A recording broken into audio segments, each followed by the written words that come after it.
Sri Vishnu Sahasranama, name 954, Urdhva-ga.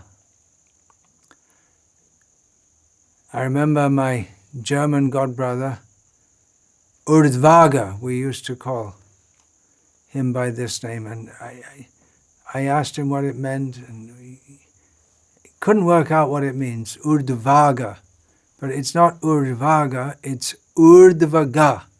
Urdhva means high, above, and ga means who goes. So Urdhva-ga means he who goes up, who rises high, or who is naturally going up or is above everyone else. Parashara explains this name as a continuation of his explanation of the previous name, which is Prajagara, which means that he, Vishnu, is always awake.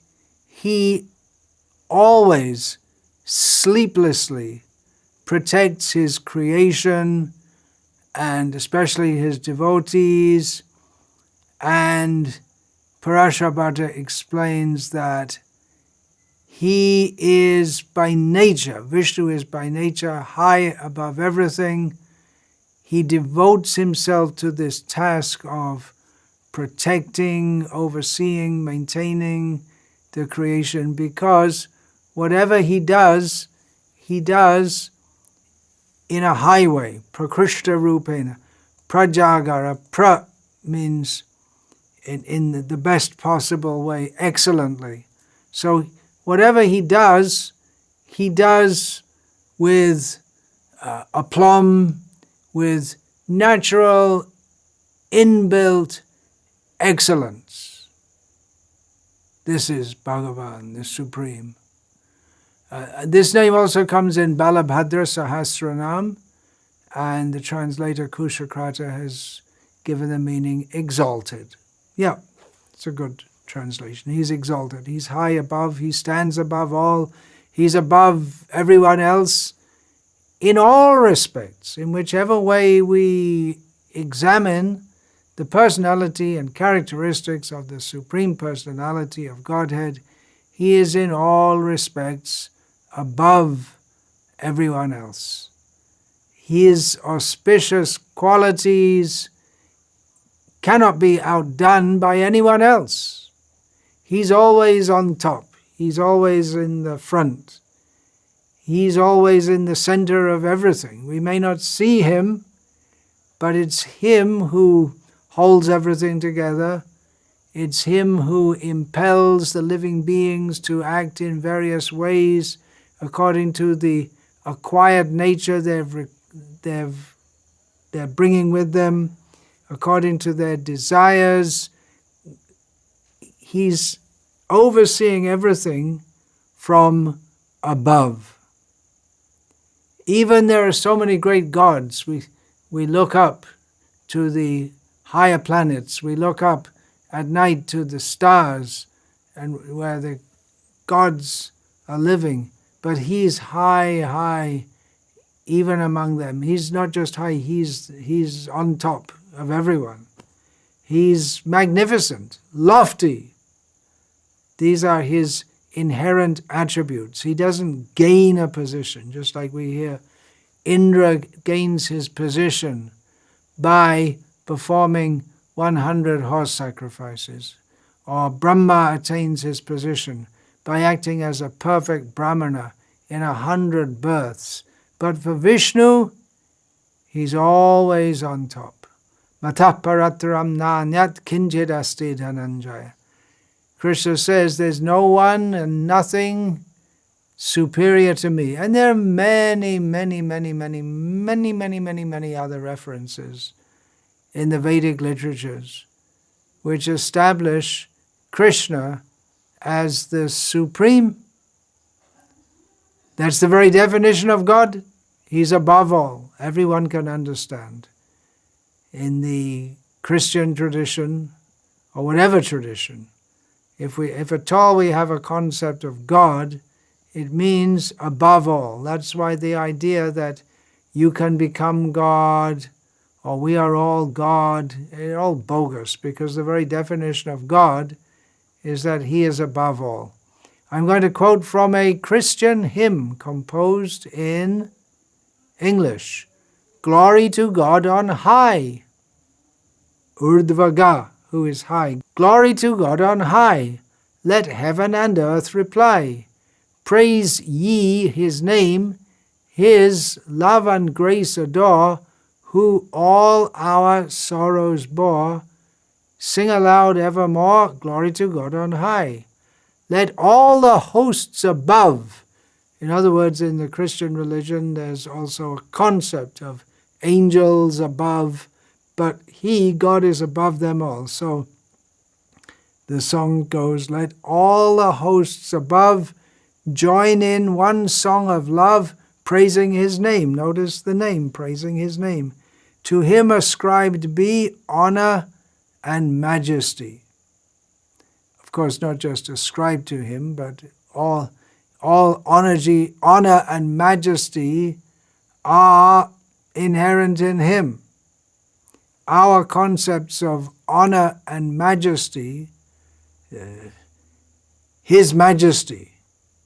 That's, if you ever happen to meet King Charles of Britain, you have to address him as Your Majesty, or if you refer to him formally, His Majesty, or His Highness.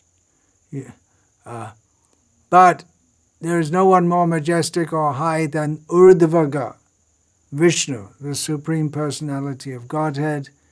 All honor and majesty spring from Him. There's no one more honorable or majestic than Him. He is the very standard of perfection in everything. Perfection means we're trying to get better at something, practice something, do it perfectly. There's a standard. What is the highest possible way of doing something? That highest standard of perfection is always inherently in Vishnu, Krishna. The devotees, they see Him as the ideal of absolute goodness, and the devotees try to imbibe in their own lives all His qualities. Not that they try to imitate Him or think that they can come to the same level as Him, but He is God, and the devotees take inspiration from and model their lives on His godliness. Urdhva-ga means He's up there. He lives up. Uparwala, it's said in Hindi, the one who's up there. His position is high. He lives in Vaikuntha, above all the worlds. All the worlds. He lives in Vaikuntha. Within one universe, there are the lower planetary systems, the middle planetary systems, the upper planetary systems. Above and beyond that are the coverings of the universe. Then we have the Garbhodak ocean. Then we have the causal ocean, and crossing over into the spiritual, there's the Shiva Loka, just near the border. Then we have the various Vishnu Lokas, Vaikuntha, way, way far above. And then, of course, there are the eternal spiritual Ayodhya and Golok Vrindavan. He's way, way above. His position is highest. His vision is high. He sees from above and overlooks everything. And his vision is high also inasmuch as his consciousness is high. He is high-minded. Urdhva-ga means he goes up. He's always going up higher and higher. If we think we can catch God, we can only catch Him by love, because even if theoretically we could come anywhere close to him, he's always going higher and higher and higher. He's so high, yet his mercy is that he extends himself to come down to us. Avatar means that he comes down. He's up. He lives up. His constitutional position is to be up. Of course, he's everywhere. He's all-pervading. Goloka eva nivasatya kilatma bhutaha. He is in the heart of all living beings, but his own personal abode is Goloka, the spiritual world. He comes down from there to lift us up. He lives up and he comes down. And he leads his devotees up. He makes us also Urdhva-ga by taking us up to the highest abode, the spiritual world. If we look up to him, hold on to his lotus feet by holding onto his instructions, he will take us up. So we should look up to him, as stated in the Rig Veda. Om tad Vishnu paramam padang sada pashyanti suryo diviva chakshuratatam tad vipraso vipanyava jagrivangsa samindate Vishnu yat paramam padam. The sun's rays in the sky are extended to the mundane vision, but the supreme abode of Lord Vishnu is always looked up to and seen by the great devotees, the learned and wise devotees. So these topmost, spiritually awake brahmanas are able to see the spiritual world. They look up to him. They look up to him in the spiritual world. So this is the position of the devotees. We are down, he is up, but we look up to him. Baladev Vidyabhushan uses this name Urdhva-ga to explain that Krishna, now remember we're discussing Krishna particularly in this series of names, discussing Krishna in the Rasa Leela. And Krishna appeared so beautiful in the Rasa Leela. Always he appears very beautiful, but he appears most beautiful to the gopis who love him in a seemingly erotic relationship. Well, actually an erotic relationship, spiritually erotic. So the beauty of Krishna is such beauty that the gopis, no woman could be faulted for being attracted to his beauty. It's just irresistible. So Urdhva-ga means he humiliates even Kamadev, Cupid, by his extraordinary beauty. Humiliates means he's in a higher position. Kamadev, the great bewilderer of all the world, is humiliated by Krishna's beauty. Kandarpa koti kamaniya vishesha shobham.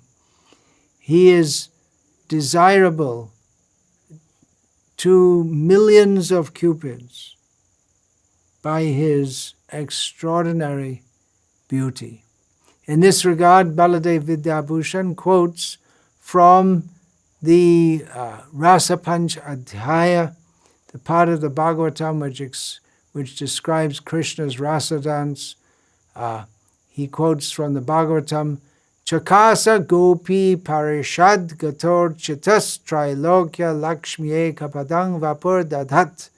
Krishna looked splendid while being worshipped amid the assembly of the gopis, and his gopa body was exhibiting in one place all the beauty of the three worlds. Baladev Vidyabhushan, through this Visnu-sahasranama, enjoys and communicates the exquisite bliss of the unlimited nature of the ever expanding, ever more and more elevating, going up, Urdhva-ga, pastimes of Krishna and his associates, and all their instructions, their pastimes, everything about them. Just delectable spiritual bliss, delicious.